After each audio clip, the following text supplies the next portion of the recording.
Hiroshi came to Kaoru again after a long day of work. Under the red sunset, the fox stood in front of the demon rat, hiding his hands behind his back. The mouse was curious, trying to clearly see the gift that was about to belong to her. Hiroshi raised his loosely held hand towards the demon rat and proactively spoke, "This 100 years of life is a gift just for you. Accept it." As soon as the ball of light approached, Kaoru shook her head slightly, hid her hands behind her back, determined not to accept it. White light shone into Kaoru's eyes. She silently avoided it even though she really wanted to get that precious item. The demon fox still waited patiently. It took a while for him to come up with a condition. "Answer me, why do you need so much longevity?" "Can I not answer? Because this secret concerns your interests."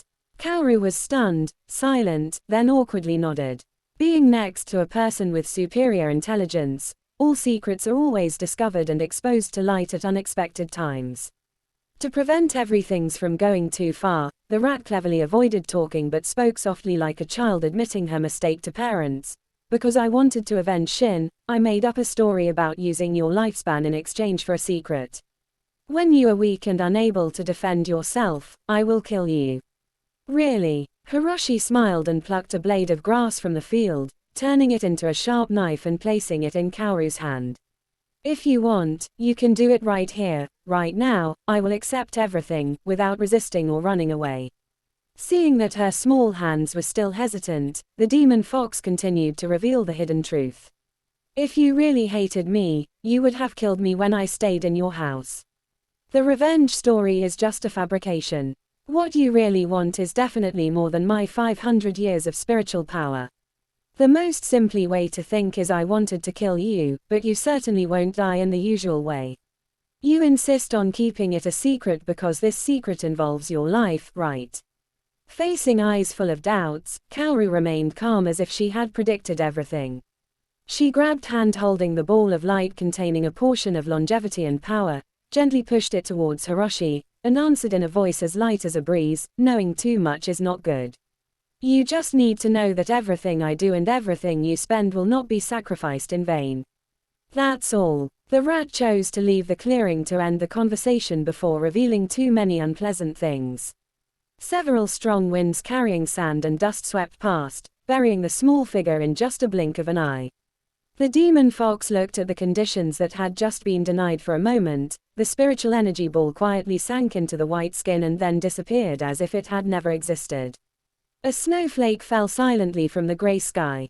The cold wind blew through her red hair, revealing two slender eyebrows that were furrowed, forcing the wrinkles in the middle of her forehead to appear clearly in the cold weather.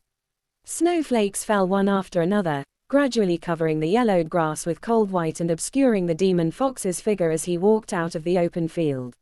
Standing from a tree branch along the road more than a kilometer away from where the demon fox was walking, Dango witnessed everything and responded with disgruntled eyes.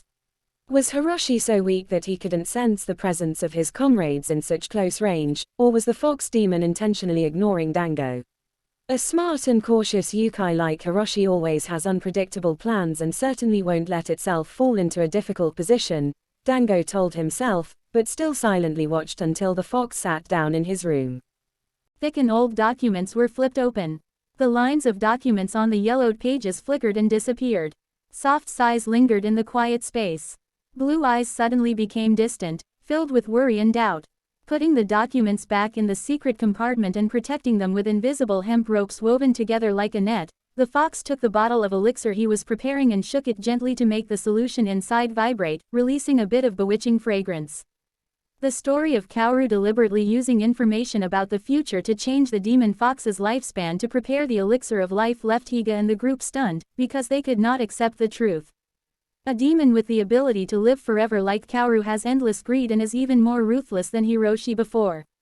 To achieve her goal, Kaoru deliberately made up fake dating stories to approach the fox spirit and used valuable information to take away his life little by little. The only thing I've always wondered is why Kaoru needs so much spiritual energy. In those 500 years, enough medicine could be made for 5 people. Shin is dead, so he definitely won't take the elixir. Don't forget that she is immortal.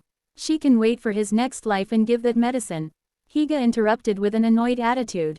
The remaining doses can be given to their children later. I think so too, Tateyama agreed. From the beginning, you were just someone who was taken advantage of. Don't mess with her anymore, Hiroshi. You're smarter now, Dango commented. What do you mean? Tateyama was vicious. Stop it, don't argue. Akiko intervened and then talked about something else. I investigated the unusual disturbances in the dimensional path at Hiroshi's request and discovered there was a small hole connecting to another world. It's very small right now, but we can't ignore it. The people of the underworld are dead. So who made that hole? Higa wondered. Good question. Akiko praised and then clutched the report on the findings in the third dimension, looking pained and annoyed. Lord Pluto and I are also having a headache about that. The words caused more frustration than a sledgehammer, pulling the people sitting around and falling face down to the ground. Hiroshi covered his mouth with his hand and smiled softly. The cold, serious look quickly returned to the fox demon's face after everyone settled down. The demon fox took the report from Akiko's hand, looked it over, and concluded, it's possible that Kaoru came from the world behind that hole. That is also the reason why there is no information about her in the demon world, the dead world and the human world. Hiroshi, those who do not belong to this world when they die or are brought near that hole, they will return to their world, right? Seeing his teammates nod, Higa continued. How about we try taking Kaoru there once? If successful, the troubles caused by her will also disappear. At least don't say what everyone is thinking. That old fox won't approve because he also wants to investigate some things from Kaoru. Dango said frankly. Higa, Tateyama and Akiko looked to Hiroshi, looking for an answer. The fox demon smiled confidently and affirmed, I have a way to get information from Kaoru without losing any more of my life. From now on, don't make things difficult for her. Everyone there, except Dango, respected Hiroshi's decision. The fox began the investigation as soon as the meeting ends. A Yame restaurant always opened its doors to welcome Hiroshi as if predicting the day the fox demon would visit. The appointment was full of disagreements that did not make the atmosphere in the shop worse. On the contrary, Kaoru was always cheerful, laughing and playing with the fox's hair as if no conflict had happened. Kaoru, what I'm about to propose is a bit rude, but I hope you can accept it. The fox grabbed the hands holding the red curls and suggested, can I borrow your private room for a few more days? This house belongs to you since yesterday, so you have the right to go anywhere, and change anything as you like. Looking at the smile on Kaoru's lips, the demon fox knew that what the star mouse had just said was true. He took the mouse to the room displaying moments in his life, carefully examined each photo and took a photo out of the wooden frame. Kaoru was about to say something but remained silent and forced a smile when she received the wooden frame from the fox's hand. I want to keep some memories with you. Because you are also a part of my life. The response to the well-intentioned offer was a sigh. The heavy eyelashes lowered a bit, making the sadness in Kaoru's eyes even more obvious. The empty wooden frame was placed gently and carefully on the table. The demon rat pursed its lips for a few seconds and then gently refused. There's no need to do that between us because every moment is a memory, lingering in the inhibitions between you and me. And one day, when you're about to leave this world, you'll erase all the memories just like you did in the first time we were apart. Because it's your rule or someone forced you to do it. A long silence enveloped the large room. Kaoru never imagined that one day she would be questioned like that by the person she loved. The more she dodged, the easier it was for the demon fox to find the correct answer. To avoid revealing too much information and putting himself at a disadvantage, the chimpanzee put his hand out in front of the demon fox, loudly, give me 300 years of life, I will give you everything you need. I need you. I cannot do this. Because I don't belong to this world, I have no right to stay here for too long. Let's not let our feelings go any further. I don't want to be part of the sad memories in your life. And I don't want to be friends with the person I love. The demon fox admitted and sat on Kaoru's bed, setting conditions. I will stay here until you accept my request. The rat frowned and looked at the demon fox with an annoyed expression. She never thought that Hiroshi would become so stubborn and unpleasant. Seeing the gentle smile on her delicate face, Kaoru realized she had become the victim of a scam with the purpose of demanding affection and hidden secrets. The demon rat stepped forward, grabbed the demon fox's shoulder, and shook him vigorously. Hurry up and get back to normal. This is not you. That's not funny. The demon fox pulled the small person down onto the bed, looked at the lost person's dazed appearance, then placed a kiss on his red lips. Kaoru used all her strength to push the demon fox away and quickly ran away, ignoring the unusual marks she did not intentionally leave on the lips of the person who had just kissed her. A trail of bright red liquid slowly flowed down from the corner of the demon fox's mouth and was wiped away. Hiroshi looked at the blood on his hands and the drops of blood scattered on the floor and stood up, following the blood, looking for Kaoru. However, all traces stopped at the top of the stairs and gradually mysteriously disappeared. Hiroshi went to the dimensional path in the hope that his deductions would be on the right track.